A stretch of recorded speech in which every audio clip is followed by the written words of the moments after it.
For the last 30 days, I disappeared off of social media. I wanted to reflect on my time. I wanted to reinvent myself. I wanted to work quietly on the goals and to finish my achievements before the end of the year. And I wanted to do this without noise. So the first thing I did was to remove all of the apps off of my phone, because it was a simple distraction, opening the apps, scrolling through the feed, automatically being pulled through the shorts that you were constantly watching, and each dopamine trigger got me to watch more and more. And when I looked back, there were hours and hours going into it every day, despite not using my phone in the morning, because I always wanted to do the exercise first and read first and all that stuff. But as soon as I grabbed my phone, I was hooked. I did not want to do anything else anymore. And this was my time to reflect and to go off of that. For that, I actually was reading the book called Dopamine Detox. This helped me make the decision like, okay, let's give it a shot. Let's go without social media for a little while. And yes, technically YouTube is social media, so in effect it's not completely, but we'll get to that point.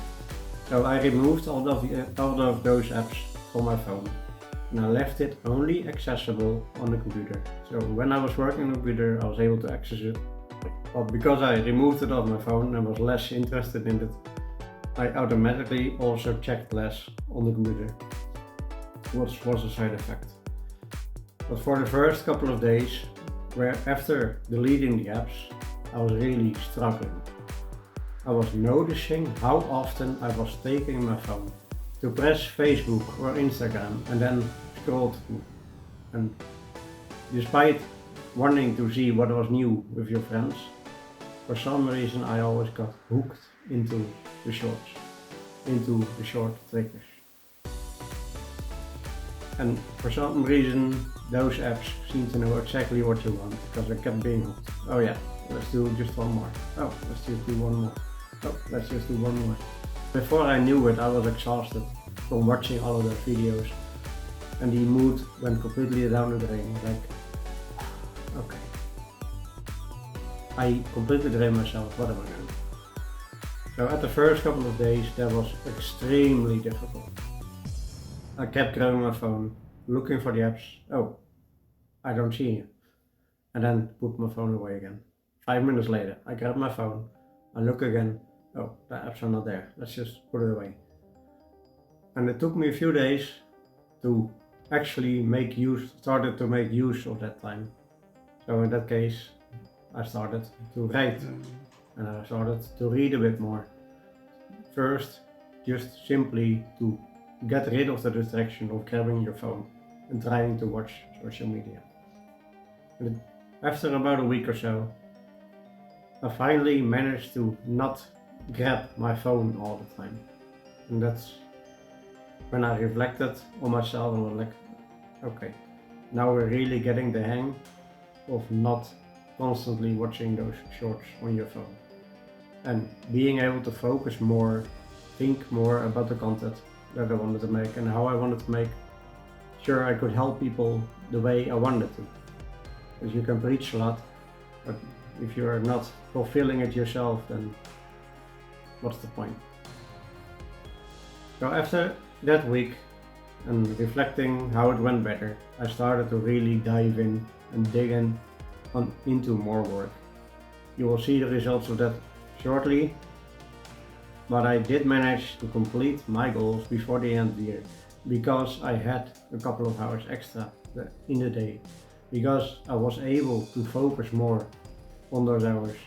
And instead of me doing my exercises and reading just first in the morning before I grab my phone, I now was doing literally everything before I could grab my phone. So it could be at moments that I grab my phone only at 12 or like 2 p.m. in the afternoon. Because you were not so distracted by it anymore, it does not really matter.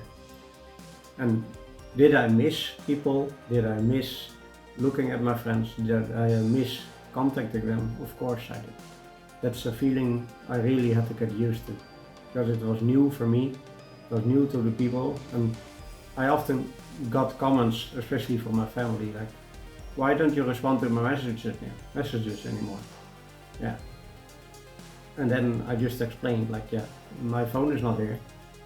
It's in a different room. It's completely gone from distractions because I want to focus on becoming the best version of myself. And luckily they started to understand, and they sent me a message, and eventually they knew that I was gonna respond just later.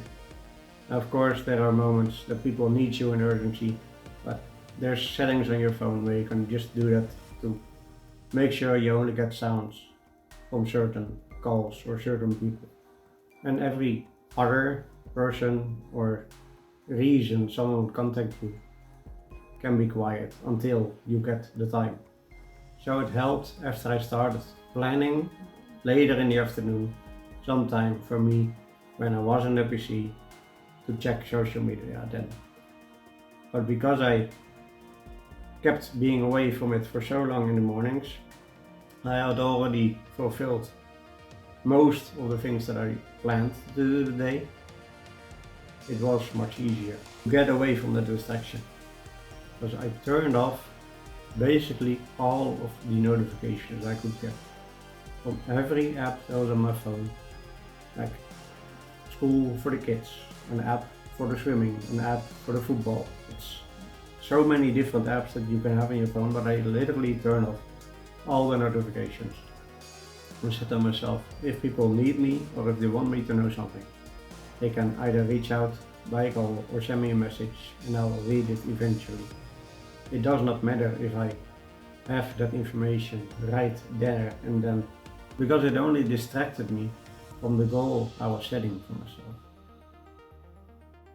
And probably the biggest benefit that I have now, after being without the social media on my phone for 30 days, is that I can be very intentional about what I watch. I used to go on those videos, endlessly scroll, or even go on YouTube and endlessly click a new video, and my feed kept being messed up, like, hey, if you do this on YouTube you'll grow, hey, if you do that on YouTube you'll grow. But that's not the part that I wanted to reach, because I want to see what people in my niche are doing so I could actually learn from them. But my feed was completely hooked up because I was not being intentional about the stuff that I was watching. So as I mentioned, after the week it got a lot easier. I was planning my time more, I managed to do the things that I wanted to do, and it made it a lot easier. And because of that, and because of the book Dopamine Detox that I was reading, I decided that those 30 days is not it. From here on, I am not going to install those apps on my phone anymore, because I've seen what it brings me. I've seen what it did to my mood, and what it did to my attention, and what it did to my work in progress. That the amount of value that I gained from it is so incredibly big that I do not want to go back. And of course there will be times where I'm weak. Of course there will be times where I want to check on those shorts again. I want to trigger the dopamine. But I have now found different ways in order to do that. In the future I will keep in touch. I'll let you know what else progresses. But for now I literally want to tell you, take that step. Delete the social media apps from your phone. Make it more intentional when you want to open it. You will change and shift your life in such a way that it will open up a lot more. And most of all, don't worry about letting people down. People will actually start respecting you more once you reserve your time for those activities. At least they did to me, so I'm certain they will do to you. So thank you all for tuning in, and I'll see you in the next one.